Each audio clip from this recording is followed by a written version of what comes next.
قرآن وہ کتاب ہے جو در سے انقلاب ہے۔ اس ویڈیو سندیش کے دوارا میں آپ کو بتاؤں گا کہ کس طرح سے اللہ کافروں یعنی غیر مسلموں کو دھوکہ دینے کے لیے مسلمانوں سے جھوٹی قسمیں کھانے کے لیے کہتا ہے۔ جھوٹی قسمیں کھا کر کافروں کو دھوکہ دینے کے لیے اسلام میں اسے التقیہ کہا جاتا ہے، اور التقیہ کے لیے قرآن میں آیت ہے۔ میں اس آیت کو یہاں پہ آپ کو بتا دے رہا ہوں۔ یہ آیت سورہ 2 البقرہ پارہ نمبر 2 آیت نمبر 225 ہے۔ اس آیت میں کہا گیا ہے کہ اللہ تمہیں ایسی قسموں پر نہیں پکڑے گا جو یوں ہی منہ سے نکل گئی ہو، لیکن ایسی قسموں پر تمہیں اوشیہ پکڑے گا جو تمہارے دل کے ارادے کا نتیجہ ہو۔ اللہ بہت چھما کرنے والا اور سہنشیل ہے۔ آپ دیکھیے کہ اللہ اس میں ایمان والوں یعنی مسلمانوں کو جھوٹی قسمیں کھانے کے لیے بھی کہتا ہے، تاکہ یدھ کے سمے کافروں یعنی غیر مسلموں کو دھوکہ دیا جا سکے اور ان کے ساتھ میں چھل کپٹ کیا جا سکے۔ جیسا کہ میں نے آپ کو ویڈیو کے بیچ میں بتایا کہ اس دھوکہ دینے کو اسلام میں التقیہ کہتے ہیں۔ التقیہ کسے کہتے ہیں اور یہ کیوں کیا جاتا ہے، اور التقیہ کس کے خلاف کیا جاتا ہے؟ آنکھ والے تیری جوبن کا تماشا دیکھیں، دیدے کور کو کیا نظر آئے کیا دیکھیں۔ جھوٹ کا بازار گرم ہے، جھوٹ کی محفل لگی ہے، چاروں طرف جھوٹ ہی جھوٹ ہے، یہی رام راجی ہے اور یہی سناتن دھرم ہے۔ یہ ہمارے ابلے ہوئے بیگم صاحب جو ہیں، انہوں نے ابھی ایک ویڈیو بنائی اور اللہ تبارک و تعالیٰ پر ایک ایسا جھوٹ باندھا اور سامنے لکھی ہوئی بات کو جھوٹ بول کر پیش کیا، اور ان کے چاہنے والے اس پر داد دیتے ہوئے JSR کا نعرہ لگاتے ہوئے انہیں خوب داد دے رہے ہیں۔ مجھے افسوس ہوتا ہے ان لوگوں پر جنہوں نے اپنی آنکھوں سے اتنا اس قدر جھوٹ باندھ رکھا ہے کہ انہیں سچائی نظر ہی نہیں آنا چاہتی، یا وہ سچائی دیکھنا ہی نہیں چاہتے۔ ان کا دعویٰ ہے کہ قرآن مجید میں اللہ تبارک و تعالیٰ مومنوں کو حکم دیتا ہے کہ وہ کفاروں کو جھوٹ بولے اور جھوٹی قسمیں کھائیں، اور اس کو التقیہ کہا گیا ہے۔ میں ان کو چیلنج دیتا ہوں، اگر یہ واقعی میں حلالی ہیں تو یہ اس بات کو ثابت کریں کہ قرآن مجید میں کہیں پر التقیہ نام کی کوئی چیز ہے، کہیں پر دھوکہ دینے کا حکم دیا گیا ہو۔ یہ دھوکہ نہیں دینا چاہتے ہیں مگر اپنی جانوں کو، یہ اپنی جانوں کو دھوکہ دے رہے ہیں۔ جبکہ جھوٹ کے لیے تو اتنی سخت وعید آئی ہے کہ قرآن مجید میں سورہ آل عمران کی آیت نمبر 61 میں اللہ تبارک و تعالیٰ ارشاد فرماتا ہے لعنت اللہ علی الکاذبین، جھوٹوں پر اللہ کی لعنت ہو۔ وہیں پر سورہ بقرہ کی آیت نمبر 10 کے اندر اللہ تبارک و تعالیٰ جھوٹوں کے لیے ایک وعید ارشاد فرماتا ہے، جس میں اللہ تبارک و تعالیٰ نے ارشاد فرمایا فَزَدَهُمُ اللَّهُ مَرَدًا وَلَهُمْ عَذَابٌ عَلِيمٌ بِمَا كَانُوا يَكْذِبُونَ۔ اللہ نے ان کے بیماری میں اور اضافہ کر دیا، اور ان کے لیے ان کے جھوٹ بولنے کی وجہ سے دردناک عذاب ہے۔ دیکھیں قرآن مجید میں تو جھوٹوں پر عذاب کی وعید نائی ہے، اور یہ پتہ نہیں کون سا قرآن پڑھ رہے ہیں جس میں انہوں نے جھوٹ بولنے کے حکم کو عام بتایا ہے۔ انہوں نے کہا ہے کہ اسلام میں مومنوں کو یہ حکم دیا گیا ہے کہ وہ کافروں سے جھوٹ بولے۔ آئیے ذرا جائزہ لے جو قرآن مجید کی جس آیت کو انہوں نے پیش کیا ہے، کیا واقعی وہاں پر اس طرح کی کوئی چیز لکھی ہے؟ قرآن مجید میں آپ کے سامنے کھولنے والا ہوں، جس میں سورہ بقرہ کی آیت نمبر 225 کا انہوں نے حوالہ دیا تھا۔ ہم 225 سے پہلے سے پڑھیں گے، 224، 225 اور 226، جس سے پورا کانٹیکسٹ میں کیا لکھا ہے، کیا بات چل رہی ہے، اور وہ پوری طریقے سے واضح ہے، بالکل روشن ہو جائے، اور سچ کا سچ اور جھوٹ کا جھوٹ سامنے آ جائے۔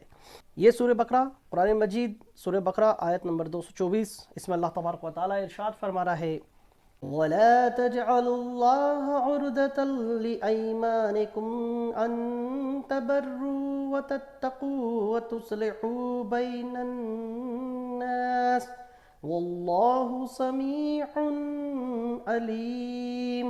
اور اپنی قسموں کی وجہ سے اللہ کے نام کو احسان کرنے اور پرہیزگاری اختیار کرنے اور لوگوں میں صلح کرنے میں آڑ نہ بنا لو، اور اللہ سننے والا جاننے والا ہے۔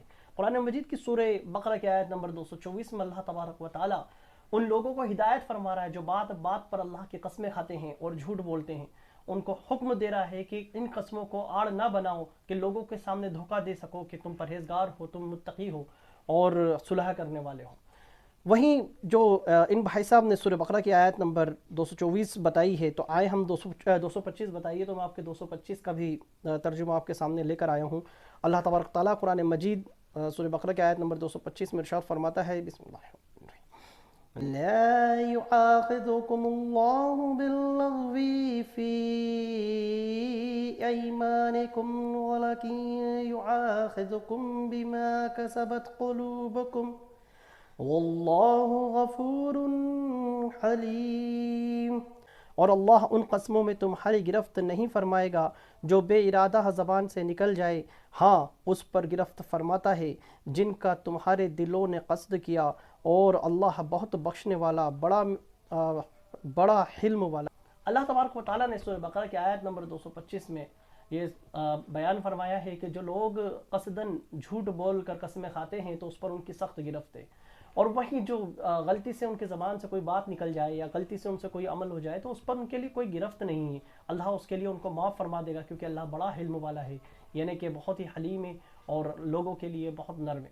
تو یہاں پر تو وہ کانٹیکسٹ ہی نہیں ہے، یہاں پر نہ کفر کا ذکر ہے، نہ کافر کا ذکر ہے، اور نہ ہی کوئی ایسا حکم دیا جا رہا ہے کہ تم جھوٹی قسمیں کھاؤ۔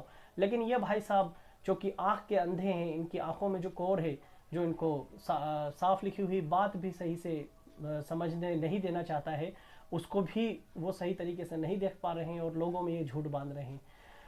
ویسے میں جھوٹ کی ایک مثال آپ کو دینا چاہوں گا، جیسے کہ پرانوں میں ایک کتھا آتی ہے وشنو کے متعلق، بھگوان وشنو جن کو ہمارے سناتنی بھائی بہت پوجی مانتے ہیں۔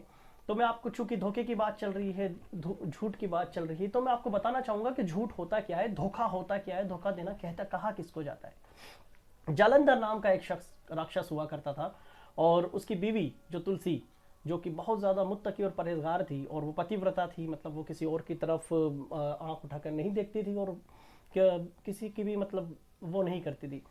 تو وہ بھگوان کی بہت زیادہ آرادھنا کرتی تھی، اس وجہ سے اس کو یہ ور ملا کہ جو جالندھر تھا وہ اجے ہو گیا، تو اس نے جو دیوتا تھے ان کے اوپر آکرمن کیا، ان کے سنہاسن چھیننا شروع کر دیے۔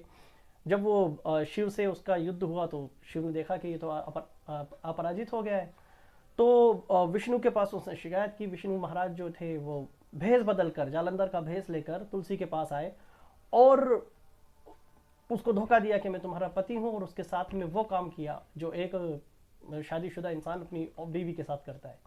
جب اس نے یہ کام کیا تو اس کا پتی ورت ٹوٹ گیا اور جالندھر یدھ میں ہار گیا، جس سے اس کی موت ہو گئی۔ تلسی کو یہ بات بہت بری لگی اور اس نے بھگوان وشنو کو شراپ دے دیا، جس سے وہ پتھر میں بننے لگے۔ تو میں اس کی ڈیٹیل میں نہیں جانا چاہوں گا، لیکن میں آپ کو بتانا چاہوں گا کہ دھوکہ کیا ہوتا ہے۔